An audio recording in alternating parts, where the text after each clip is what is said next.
তো যাচ্ছিলাম মেয়েকে স্কুল থেকে আনতে। তো মোটামুটি 9:30 তো বেজে গেছে, 9:45টার কাছাকাছি। একটু আগে আগে বেরোতে হয়। আমার একটু লেট হয়ে গেছে, এর জন্য হড়বড় হড়বড় করছিলাম। রাস্তা দিয়ে যাচ্ছিলাম, তো এখানে একটা গাছওয়ালার কাছ থেকে গাছ রাখা ছিল, তো সেটা একটু দেখছিলাম আর কি। অনেক রকমের গাছ আছে, আর জবা গাছটাই বেশি।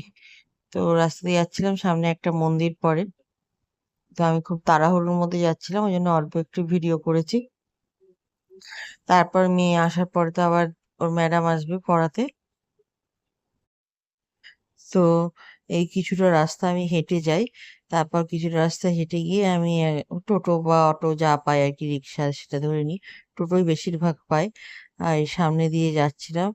আর এখানটাতে যা সাউন্ড হচ্ছিল, আমি বন্ধ করে দিয়েছি। তো আমাকে এরকম আনতে যেতে হয়। তো রোজ স্কুল থেকে আসার সময় মেয়েটা তো আমার সাথে ঝগড়া করতে করতে আসবে, দাও আমাকে আইসক্রিম দাও, কিনে দাও, কিনে নিয়ে এই গ্লুকন ডি না, মানে হচ্ছে এই অরেঞ্জ কোয়াশটাকে গুলে, শরবতের মতো একটু অরেঞ্জ কোয়াশটা বেশি দিয়েছি, গুলে গ্লাসে করে ফ্রিজে জমিয়ে দিয়েছিলাম। নিয়ে কালকে খেতেই পারলো না।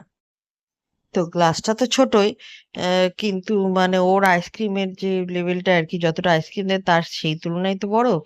নিয়ে এমন অবস্থা হলো, ও শেষে খেতেই পারলো না। রোজ আসি আর এরকম আমার সাথে ঝগড়া করতে করতে আসে, আইসক্রিম দাও, আইসক্রিম দাও। রোজ আইসক্রিম খাওয়া কি ভালো?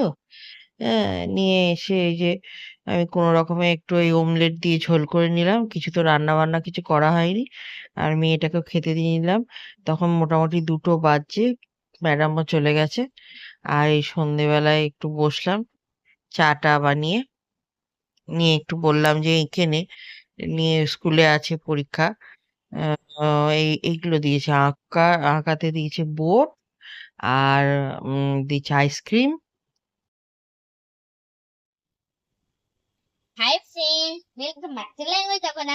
তো নে নে কর। আজকে আমি লিখছি আজকে আমি 101 থেকে 300 পর্যন্ত করো।